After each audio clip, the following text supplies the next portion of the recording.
제가 부교육자 시절에 서울 목동에서 사역을 할 때에 처음 부임하니까 교회에서 이랜드 그룹의 신입사원 교육 총괄 디렉터를 이렇게 초빙해 왔습니다. 그리고는 교육자들을 다 한 주간 동안 소집을 해서 이 이랜드에서 신입사원 교육하는 거를 교육자들에게 받게 하더라고요. 그래서 그때 참 인상적이었던 내용 가운데 하나가 무엇인가 하면 어떤 일을 추진할 때에 기대하는 바를 미리 설정을 하고 실행 이후에 그것이 얼마만큼 이루어졌는지를 평가를 하되 해야 할 일과 하지 말아야 될 일이 무엇인지를 꼭 짚어보라 라고 이렇게 교육을 하는 것이었습니다.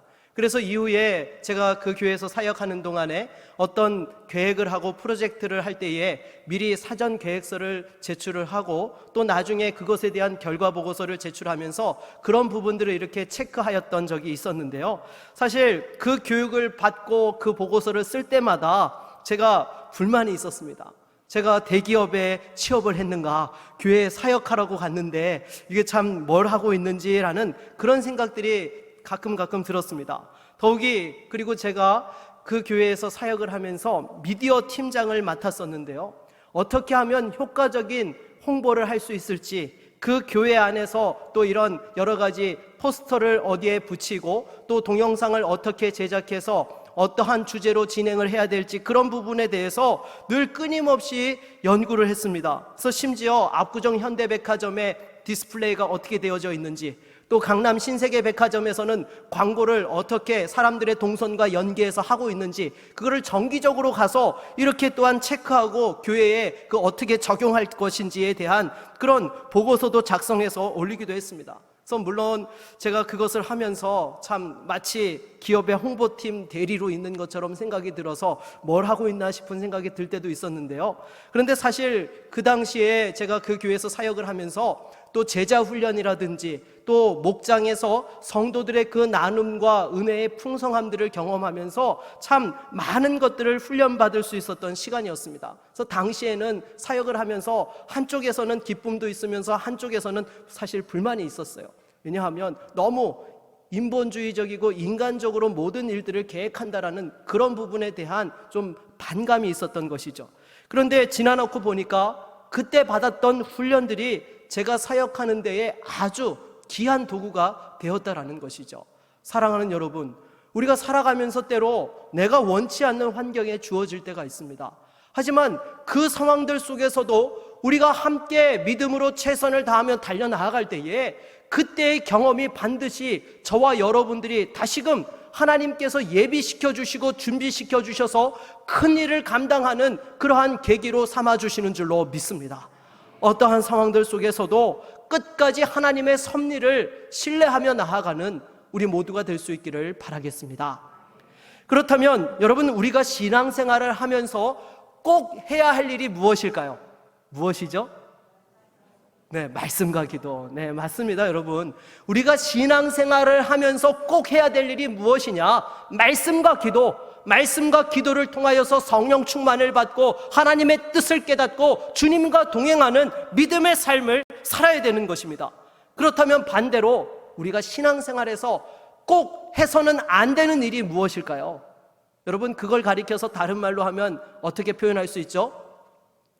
신앙의 걸림돌이라고 이야기할 수 있는 것입니다. 여러분, 우리가 신앙의 걸림돌이라는 것이 있죠. 여러분, 운전해 보신 분들은 경험해 보셔서 아실 것입니다. 빨리 가기 위해서 이용하는 도로가 무엇입니까? 고속도로죠. 그래서 이 고속도로는 아주 길이 잘 닦여 있어서 이렇게 참 빠르고 안전하게 목적지까지 도달하게 하는데요. 가끔 자연재해가 발생을 해서 그 고속도로에 여러 가지 또 돌들이 떨어져 가지고 이렇게 굴러다닌다든지 아니면 나무가 쓰러져 있다든지 하는 그런 일이 벌어지면 어떻습니까? 가고 싶어도 달릴 수가 없는 것입니다. 그것을 치워야지만 안전하게 달릴 수 있는 것이죠. 우리의 신앙생활에 있어서도 마찬가지인 것입니다. 하나님께서 믿음의 대로의 축복을 주셨어도요, 우리가 신앙의 걸림돌을 제거하지 아니하면 영적으로 달려가고 싶어도 달려갈 수 없고 하나님이 예비하신 은혜와 축복을 누리고 싶어도 누릴 수 없는 그런 상황들이 발생하는 것입니다. 그래서 무엇보다도 여러분, 신앙생활을 하면서 이 영적인 걸림돌들을 잘 치우고 대처할 수 있는 믿음의 종들이 될 수 있기를 바라겠습니다. 그렇다면 우리가 신앙의 첫 번째 걸림돌이 무엇입니까? 바로 하나님 앞에서 죄 짓는 것입니다. 물론 아무리 성령 충만한 성도라 하더라도 여러분, 죄를 짓습니까? 안 짓습니까? 짓습니다. 육신을 가지고 살아가는 동안에는 우리가 죄의 문제에서 자유로울 수 없는 것입니다. 당장에 베드로도 보십시오. 주는 그리스도시요 살아계신 하나님의 아들이십니다라는 신앙을 고백하여서 정말 바요나 시모나, 이것을 알게 하신 이가 바로 하늘의 아버지라고 말씀하시면서 음부의 권세를 이기는 열쇠를 주겠다라고 그렇게까지 우리 주님께서 축복의 말씀을 주셨습니다. 하지만 십자가에서 또한 고난을 당하셔야 된다는 사실을 말씀하셨을 때에 베드로가 그것을 가로막고 나오니까 우리 주님께서 무엇이라고 말씀하셨습니까? 사탄아 물러가라, 너는 나를 넘어지게 하는 자로다라고 책망을 받았던 것이죠. 여러분, 이처럼 우리가 믿음 안에서 성령 충만하지만 나도 모르게 이렇게 죄에 넘어져서 또한 죄 짓는 일들이 벌어진다라는 것입니다. 이럴 때에는 어떻게 해야 됩니까? 빨리 회개하고 돌이켜야 되는 것입니다. 여러분, 얼마나 빨리 그 죄를 깨닫고 회개하느냐가 신앙의 건강한 상태 여부를 알 수 있는 것이죠. 만일 죄의 문제를 해결하지 않으면 이것이 우리 신앙의 걸림돌이 됩니다. 하나님과의 교제가 끊어지게 되는 것이죠. 당장에 부모 자식 지간에도 보십시오. 자식이 부모님께 무엇인가 잘못했어요. 그리고 그것을 은밀히 숨기고 있으면 부모님이 부를 때에 어떻게 합니까? 깜짝깜짝 놀라죠. 할 수만 있으면 부모님 낯을 피해서 이렇게 자꾸 숨으려고 하는 것입니다. 하나님과의 관계에서도 마찬가지인 것입니다. 우리가 예수를 주로 고백하고 믿는 순간에 하나님께서 우리의 아버지가 되시고 저와 여러분은 하나님의 자녀된 줄로 믿습니다. 여러분, 이 하나님과 우리 사이에 아버지와 자녀라는 영적인 관계는요, 절대로 그 누구도 끊을 수 없고 변치 않는 진리가 되는 줄로 믿습니다. 하지만 우리가 죄를 짓게 되면 어떻게 됩니까? 이 관계는 변치 않지만 하나님과의 교제가 어떻게 돼요? 끊어지게 되는 것이죠. 서먹서먹하게 되는 것입니다. 그래서 반대로 회개하면 다시금 하나님과의 영적인 교제가 회복되게 되는 것입니다. 그래서 하나님과의 교제가 끊어지면 가장 큰 문제점이 무엇입니까? 오늘 보면 6절로 7절 말씀을 같이 한번 읽어보도록 하겠습니다. 같이 읽겠습니다. 육신의 생각은 사망이요 영의 생각은 생명과 평안이니라. 육신의 생각은 하나님과 원수가 되나니 이는 하나님의 법에 굴복하지 아니할 뿐 아니라 할 수도 없음이라. 아멘. 여러분, 육신을 따라서 죄를 짓게 되면 하나님과 어떻게 된다고요? 원수가 된다라는 것입니다. 네, 여러분, 하나님과 우리가 원수가 될 수 있습니까? 없습니까? 엄밀하게 이야기하면요, 여러분, 원수가 될 수 없어요. 근데 원수인 것이죠. 이걸 어떻게 설명할 수 있습니까? 부모 자식 간에 자녀가 너무나 말을 안 듣고 속을 썩이면 우리 부모님들이 뭐라고 부르죠? 이 왼수야 라고 부르죠. 그런 관계가 되는 거예요. 정말로 하나님께서 마음껏 축복해 주시고 은혜 주시고 싶어도 줄 수 없는 그런 관계가 되는 거예요. 마찬가지로 우리가 죄를 짓게 되면 정말로 그 하나님과의 교제가 끊어지게 되고 그 속에서 주시는 평강이 우리 안에 사라지게 되는 것입니다. 하나님이 주시는 평강이 사라지면 어떻습니까? 늘 불안하고 염려가 가득 차게 되고 분노하고 낙심하고 절망하는 이 부정적인 감정들이 우리 안에 가득 차 올라오게 되는 것이죠. 여러분, 우리 믿는 성도들이요, 세상 사람들과 가장 큰 차이점 중에 하나가 무엇입니까? 하나님 안에서 주시는 평안이 있는 줄로 믿습니다. 우리 주님께서 주시는 이 평안함이 있는 사람은요, 어떤 상황 속에서도 흔들리지 않는 거예요. 낙심하고 절망해야 될 상황 속에서도 소망을 가지고 담대하게 나아갈 수 있는 것이고요, 정말로 우리 안에 분노와 그 원한이 맺혀지는 상황들 속에서도 어때요?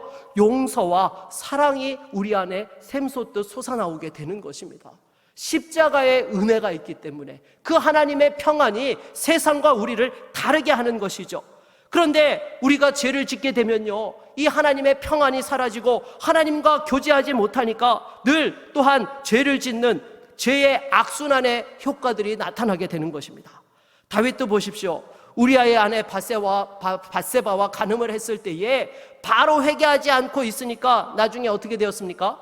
그 죄를 숨기려다 보니까 결국에는 우리아를 죽이는 살인죄까지 짓고 말았던 것입니다.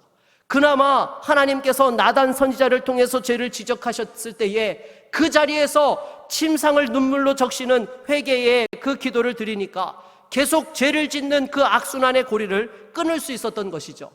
반면에 사울 왕은 어떠했습니까?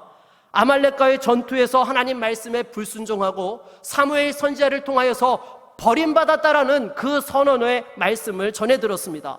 하지만 사울은 그 상황 속에서 진실한 회개를 하지 않았지요. 우리 사무엘상 15장 30절을 같이 한번 읽어보도록 하겠습니다.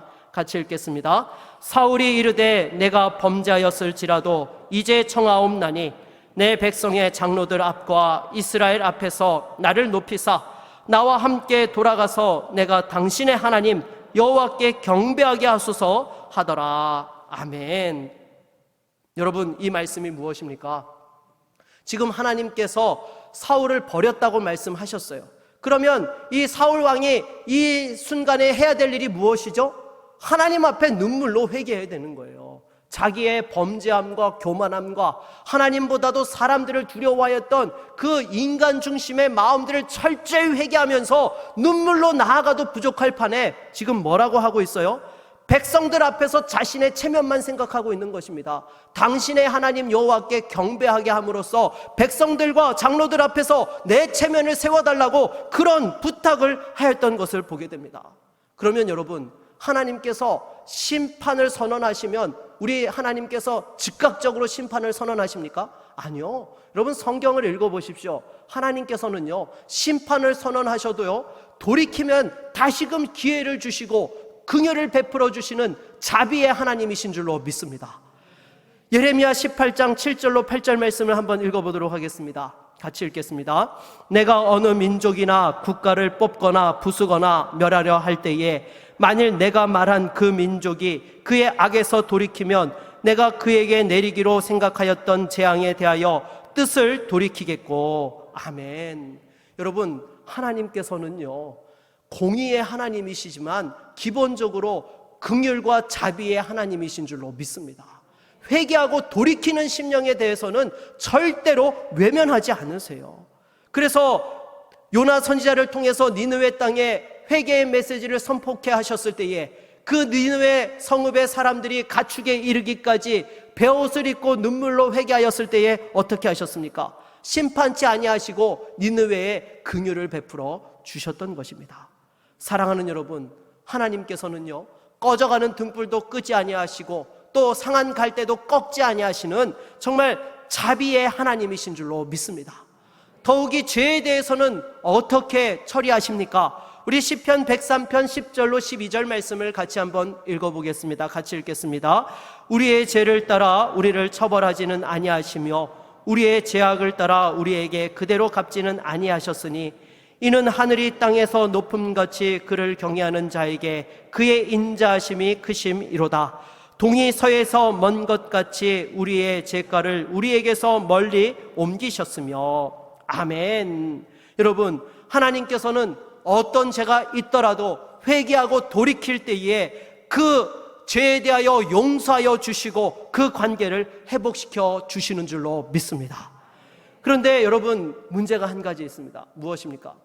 우리가 살다 보면요, 유독 어떤 죄에 대해서 반복해서 죄를 짓는 그런 죄의 문제가 있다라는 것이죠. 여러분, 있습니까? 없습니까? 있어요. 네. 그래서 이런 죄의 문제에 대해서 처음에는 몇 번은 회개를 하다가 나중에 계속 반복하다 보면 나도 모르게 어떻게 하죠? 벼룩도 낯짝이 있는데 어떻게 하나님께 또 용서를 구하냐라고 하면서 그 죄에 대해서 그냥 자포자기하고 그냥 놓아버리는 그런 상황들이 일어난다라는 것입니다. 여러분, 그렇게 되면 어떻게 됩니까? 하나님과의 교제가 풍성하게 이루어지지 않습니다. 왜요? 내 안에 풀리지 않는 죄의 문제가 도사리고 있는데 어떻게 하나님 앞에 정말로 자유함과 기쁨과 감사함으로 나아가서 그 은혜를 찬양하고 기뻐하며 하나님 앞에 부르짖고 매달려서 주님의 은혜를 구할 수 있겠습니까? 여러분, 악한 마귀는요, 항상 우리로 하여금 이 죄의 문제를 깨끗하게 처리하지 못하도록 우리를 낙심케 하고 절망케 한다는 것입니다. 그런 상황 속에서도 다시금 우리가 나아갈 때에 하나님께서 긍휼을 베풀어 주십니다. 물론 여러분, 고의적으로 반복해서 죄를 지으면 됩니까? 안 됩니까? 안 됩니다. 고의적으로 죄를 계속해서 짓는 것은 어디에 해당하는 것이죠? 성령 해방죄에 해당하는 것입니다.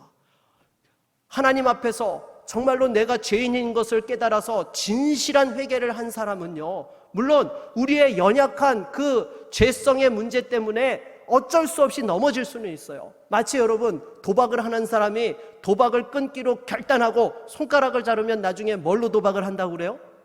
발가락으로 한다고 그래요. 근데 여러분, 그런 사람인 경우에 어때요? 그거는 자기가 끊고 싶어도 끊지 못하는 어쩔 수 없는 상황인 거예요. 고의적으로 하는 게 아니잖아요. 손가락을 잘라낼 정도인데 어떻게 고의적으로 도박을 한다라고 할 수 있겠습니까? 우리가 죄를 짓는 부분에 있어서 그런 부분들이 있다라는 거예요. 그런데 그렇지 않고 고의적으로 죄를 짓는 사람은요, 성령 해방죄입니다. 이 사람은 구원받지 못한 사람입니다. 겉으로는 회개했다고 하지만 실상은 진실한 회개를 해보지 않은 사람인 것입니다. 왜요? 진실한 회개를 했다면요, 절대로 고의적으로 죄를 지을 수 없기 때문이죠. 여러분, 다시금 돌아와서요, 나도 모르게 이 습관적으로 죄를 짓는 것에 대해서 어떻게 해야 됩니까?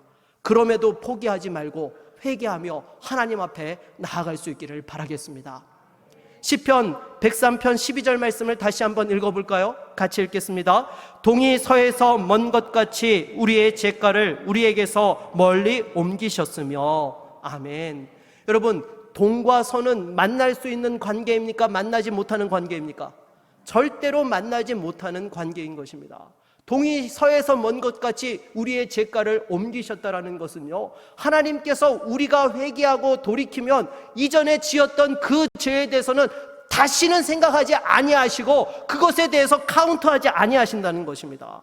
그래서 우리가 생각할 때에 10번 똑같은 죄를 지었다 하더라도 회개하면 하나님께서 기억지 아니하시기 때문에 그 죄의 문제를 또 가지고 나아가면 하나님께서는 몇 번째로 카운트하실까요? 11번째로 카운트하실까요? 아니요, 첫 번째로 카운트하신다는 것입니다. 그러기에 여러분, 믿음의 성도는요, 하나님 앞에서 좀 뻔뻔해야 되는 것입니다. 당장의 자식들도 보십시오. 부모한테 얼마나 뻔뻔합니까? 잘못하면 뭐라고 해요? 이번 한 번만 용서해 주세요. 다시는 안 그러겠습니다. 그러고 정말로 손이 발이 되도록 싹싹 빌어요. 하지만 여러분, 지나고 나면 어때요? 또 그 잘못을 합니까? 안 합니까? 하지요. 그러면 그때 뭐라고 해요? 또다시 이번 한 번만 용서해 주세요. 네. 그러면 여러분, 부모가 어떻게 합니까? 그래도 또 용서해 줘요. 왜냐하면 자녀를 처벌하는 것이 목적이 아니고 잘되게 훈육하는 것이 목적이기 때문에 그 자녀를 용서하고 받아주는 것이죠. 그러면 여러분, 그렇게 자녀를 용서해 주면서 부모의 마음은 어때요? 여전히 사실은 풀리지 않고 너무나 속상한 것이죠. 제가 과연 앞으로 어떻게 될 것인가, 그런 것에 대한 염려와 걱정이 있는 거예요. 근데 자녀들은 어떻습니까? 부모한테 용서함 받고 나면 언제 그랬냐는 듯이 이거 해달라 저거 해달라 다 이렇게 요구하는 거예요. 부모가 속이 시커멓게 지금 썩어 있고 타들어가는 것도 모르고 이것저것 뻔뻔하게 해달라는 것이죠. 그런데 하나님과의 관계가 어때요? 바로 그런 관계라는 것입니다. 여러분, 하나님은요, 우리 영혼의 아버지 되시는 줄로 믿습니다. 여러분, 이게 얼마나 큰 축복입니까? 아버지가 되신다는 것은요, 우리가 자녀이기 때문에 언제든지 하나님 앞에 당당하게 나갈 수 있는 거예요. 여러분, 자녀가 부모를 만날 때에는요, 미리 사전에 약속 잡고 허락받고 대기해서 부모님 만납니까? 그렇지 않아요. 그냥 보고 싶으면 언제든지 아빠, 엄마하고 와서 보는 것이 자녀들인 것입니다. 우리 하나님과의 관계에서도 마찬가지죠. 우리가 아무리 세상 가운데서 죄악 가운데 있다 할지라도요, 회개하고 하나님 앞에 가지고 나아가면 주님께서 용서해 주시고 다시 한번 우리를 새롭게 해 주시는 줄로 믿습니다. 여러분, 절대로 신앙생활 하면서요, 벼룩이 낯짝이 있지, 그런 생각 여러분 하면 됩니까? 안 됩니까? 안 됩니다. 하나님 앞에서는요, 조금 뻔뻔하시더라도 담대하게 가지고 나갈 때에 반드시 하나님께서 은혜 베풀어 주시고 이기고 승리하게 하시는 줄로 믿습니다. 우리 옆에 계신 분들과 한번 인사하실까요? 하나님 앞에 뻔뻔하게 나아갑시다. 네, 여러분, 다른 사람들한테는 뻔뻔하면 안 되지만요, 하나님께는 조금 뻔뻔하셔도 됩니다. 나아갈 때에 우리를 받아주시고 은혜 주시는 우리 영혼의 아버지 되시는 줄로 믿습니다. 그렇다면 우리를 넘어뜨리는 신앙의 두 번째 걸림돌은 무엇일까요? 그것은 바로 죄의식인 것입니다.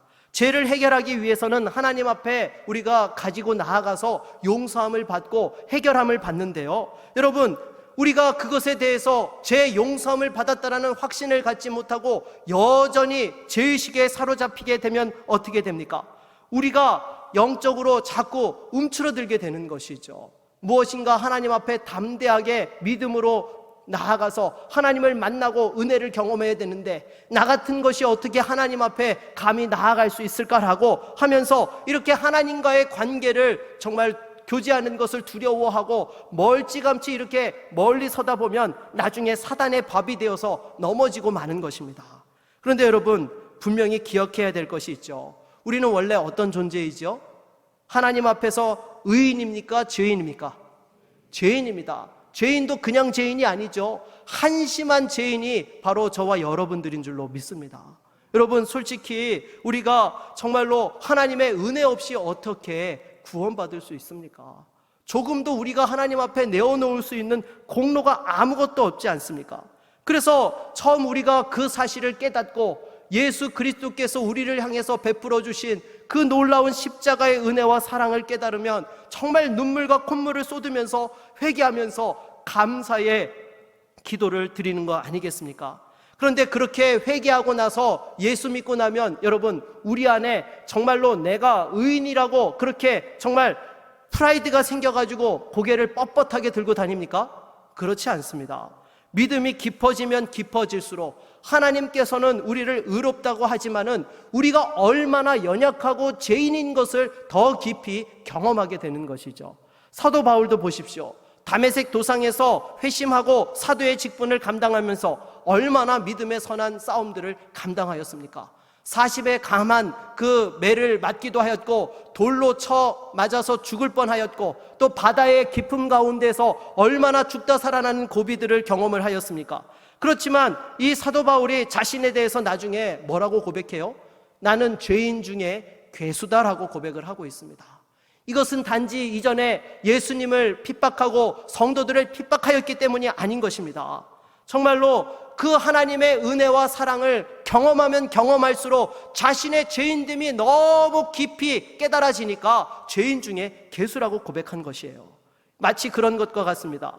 이제 조금 있으면 어버이날이 다가오게 되는데요, 우리가 어린 시절에 어버이날이 나면 어떻게 했습니까? 부모님께 감사 편지를 쓰고 또 이 카네이션 꽃도 만들어 가지고 어버이날 부모님 가슴에 달아드리면서 그 어버이 노래를 불러드렸던 아마 그런 경험들이 있으실 것입니다. 그때의 부모님의 사랑에 대해서 여러분 어떠셨어요? 감사했어요. 근데 여러분, 그 부모님에 대한 사랑과 은혜가 더 깊이 경험되어지는 것이 어린 시절입니까? 아니면 나이가 들어서 결혼해서 자녀를 키우면서입니까? 네, 후자지요. 당연히 자녀를 키우면서 경험해보면 그 당시에 부모님이 나를 위해서 얼마나 희생하셨고 수고하셨고 헌신하고 사랑하셨는지 그 부분들이 더 깊이 와닿게 되어지는 것입니다. 사도 바울이 죄인 중에 괴수라고 고백한 것이 바로 그런 것이지요.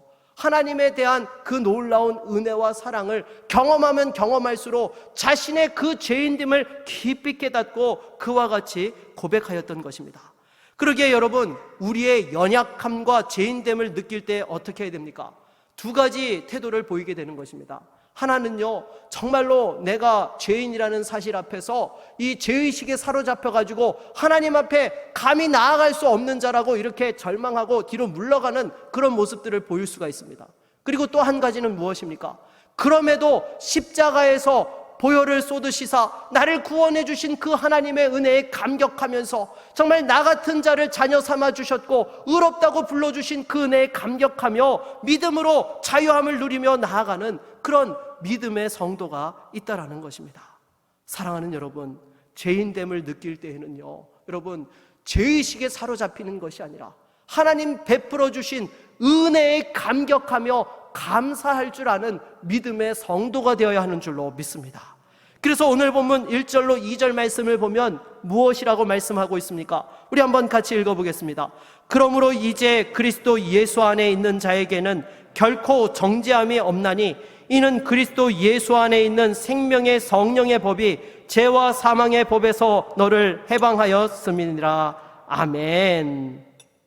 사랑하는 여러분, 하나님께서 저와 여러분들을 이미 죄와 사망의 법에서 자유케 해주신 줄로 믿습니다. 그 누구도 우리를 정죄하지 못하고 절대로 그 하나님과의 사랑의 관계를 끊을 수 없는 줄로 믿습니다. 그러기에 악한 마귀가 우리의 과거에 잘못한 것들을 들추어내면서 너는 하나님 앞에 설 수 없는 죄인이라고 우리를 또한 이렇게 고발하고 속삭일 때마다 여러분, 정죄당할 때에 절망하고 낙심하는 것이 아니라 다시 한번 하나님 앞에 믿음으로 십자가의 은혜를 선포할 수 있기를 바라겠습니다. 여러분, 부모가 자녀를 사랑하는데 이유가 있습니까? 자녀가 사랑받을 만한 수준과 자격이 되어져야지만 자녀를 사랑하십니까? 자녀가 서울대 가고 하버드대 들어가야지만 자녀라고 인정해 주십니까? 그런 거 아니잖아요. 그냥 내 자녀니까 사랑하고 이뻐하고 늘 이렇게 받아주게 되는 것입니다. 그냥 자녀이기 때문에 사랑하는 것이죠. 마찬가지입니다. 하나님께서 우리를 사랑하셨기 때문에 죄인이었음에도 불구하고 십자가에서 대신 보혈을 흘려주신 거예요. 자격이 있어서 대신 죽어주신 것이 아니라 사랑하시니까 하나님께서 대신 죽어주신 것입니다. 그러기에 그 사랑을 분명하게 깨닫고 붙잡을 수 있기를 바라겠습니다. 그래서 여러분, 이것을 분명하게 붙잡는 사람은요, 믿음의 담대함과 영적인 성장이 일어납니다. 그렇지 않으면 어떻게 됩니까? 이달이 와서 이렇게 공격할 때에 넘어지게 되는 것이죠. 사랑하는 여러분, 무엇보다도 하나님께서 그 죄와 사망의 사슬들을 끊어버리시고 우리를 자유케 하셨다라는 그 놀라운 은혜와 사랑에 감격하며 늘 하나님 앞에 달려갈 수 있는 저와 여러분 모두가 될 수 있기를 바라겠습니다. 세 번째로, 그러면 여러분, 우리가 신앙생활을 하는 데 있어서 걸림돌은 무엇이 있을까요? 그것은 바로 하나님에 대한 무지입니다. 여러분, 하나님은 어떤 분이시죠? 가장 대표적인 우리와의 관계 속에서 우리가 꼭 알아야 될 하나님의 성품이 무엇입니까? 사랑의 하나님이십니다. 그리고 또 어떤 하나님이세요? 공의의 하나님이세요. 여러분, 이 하나님의 성품을 우리가 깊이 깨닫고 아는 것은 우리가 영적으로 성장하는 데 많은 도움을 줍니다. 그런데 하나님에 대해서 제대로 알지 못하면 어떻게 됩니까? 그것이 신앙의 걸림돌이 되는 것이죠. 그래서 어떤 사람들은요, 하나님에 대해서 공의로운 하나님으로만, 무서운 하나님으로만 알고 계시는 분들이 계십니다. 이렇게 하나님을 무섭고 두려운 하나님, 벌 주시는 하나님으로 알고 있는 사람들은 어떻습니까? 하나님과의 그 관계 속에서, 교제 속에서 깊은 교제와 풍성한 은혜를 누리지 못하는 것이죠. 왜요? 잘못 다가갔다가 하나님 앞에 혼날까봐 두려워서 이렇게 쉽게 다가갈 수가 없는 것입니다. 그래서 어떤 분들은 신앙생활을 하면서 늘 하나님 앞에서 벌 받을까봐 두려워서 벌 받지 않으려고 신앙생활을 하는 분들이 있습니다. 여러분, 이렇게 신앙생활을 하면 믿음 생활 가운데 기쁨이 있습니까? 없습니까? 없습니다. 의무감으로 해야 되기 때문에 모든 것이 힘든 거예요. 그래서 우리가 또 주일 예배를 이렇게 드려야 되는데 주일날 빼먹고 밖에 운동하러 가고 또 이렇게 캠핑하러 가고 놀러 갔어요. 그러다가 차 사고가 났습니다. 그러면 어떻게 생각해요? 하나님께서 자신을 벌하셨다고 생각하는 것입니다. 여러분, 물론 주일 예배 빠지고 놀러 가면 됩니까? 안 됩니까? 안 됩니다, 여러분. 절대로 지금 비대면 예배를 드릴 수 있다고 해서 밖에 나가가지고 놀러 가서 이렇게 놀면서 예배하려고 하는 생각 절대로 가지 마십시오. 누구 보고 하는 얘기 같은데요. 아무튼 우리가 하나님 앞에서요, 정말로 이렇게 두려워하는 하나님, 무서운 하나님이신 것을 알아야 됩니다. 하지만 여러분, 우리 하나님께서는요, 우리가 잘못한다고 그때마다 벌하시는 하나님이세요? 그렇지 않습니다. 만일 그렇게 하신다면 이 자리에 나와서 예배드릴 수 있는 사람이 누가 있겠습니까? 우리 하나님께서는 이미 저와 여러분의 죄악을 십자가의 보혈로 용서해 주신 줄로 믿습니다. 네. 이 사실을 확신하니까 여러분, 우리가 또한 주님 앞에 나와서 예배할 수 있는 거예요. 그리고 무엇보다도 하나님께서는요, 우리가 하나님을 두려워서 무서워 벌벌 떨면서 감히 다가오지 못하는 그런 관계로 교제하고 싶어 하지를 않으세요. 하나님께서는 정말로 우리가 자원함으로 하나님 앞에 믿음의 고백을 하고 사랑의 고백을 하고 기쁨으로 영광 돌리를 원하신다라는 것입니다. 그래서 여러분, 신앙생활을 하면서요, 무서운 하나님, 공의의 하나님이신 것은 맞지만 동시에 사랑의 하나님이신 것을 꼭 알고 신앙생활 하실 수 있기를 바라겠습니다. 그러면 반대로 어떤 분들은요, 하나님의 공의에 대해서는 무지하고요, 늘 사랑의 하나님, 자비의 하나님으로만 생각하는 분들이 계십니다. 여러분, 이런 사람들의 특징 가운데 하나가 무엇입니까? 영적으로 어린아이의 수준을 벗어나지 못한다는 거예요. 왜 그렇습니까? 당연하지요. 사랑의 하나님으로 생각하고 죄에 대해서 아무렇게나 생각을 해서 언제든지 회개하면 하나님 받아주시니까 세상 가운데서 자기 마음대로 사는 거예요. 공의에 대해서 무지하여서 천방지축으로 그렇게 날뛰면서 신앙생활을 하는 것입니다. 그러다 보면 늘상 제자리에 머물면서 영적으로 자라가지 못하는 것이죠. 세상에서도 그런 말이 있지 않습니까? 무식하면 어떡하다고요? 용감하다고요. 여러분, 하나님 앞에서 무식한 자가 아니라 정말로 하나님을 제대로 아는 믿음의 성도가 될 수 있기를 바라겠습니다. 그래서 하나님은요, 공의의 하나님이시자 동시에 사랑의 하나님, 자비의 하나님이신 것입니다. 이것을 제대로 알면 우리가 하나님을 어떻게 대하게 됩니까? 하나님을 경외하는 믿음을 갖게 되는 것입니다. 경외한다라는 것은요, 하나님을 어려워할 줄 알면서도 사랑하는 것이죠. 여러분, 이러한 믿음 생활을 해야 되는 것입니다. 그런데 그러한 균형감을 갖지 못하고 한쪽으로 치우쳐 있으면 우리의 신앙이 건강하게 성장하지 못한다라는 것이죠. 무엇보다도 하나님을 제대로 알고 정말 하나님을 경외함으로써 그 주님을 만나고 은혜와 축복을 누릴 수 있는 우리 모두가 될 수 있기를 바라겠습니다. 말씀을 맺겠습니다. 여러분들께서는 신앙생활을 하시면서 혹시 이 세 가지의 걸림돌 가운데에 어디에 지금 걸려 넘어져 계십니까? 혹시 죄 문제 때문에 걸려 넘어진 분들이 계십니까? 또 죄의식에 사로잡혀서 주눅들어 계신 분들이 계십니까? 아니, 하나님에 대하여서 무지하여서 그 믿음이 제자리를 벗어나지 못하고 있지는 않습니까? 다시 한번 그 모든 상황들을 제거하고 하나님 앞에 나아가는 믿음의 종들이 될 수 있기를 바라겠습니다. 하나님 앞에 나아갈 때에 반드시 우리에게 그 죄의 문제를 해결하여 주시고 자유함을 주시고 하나님을 더 깊이 알게 하여 주시며 그 주신 은혜와 자유와 축복을 누리게 하시는 줄로 믿습니다.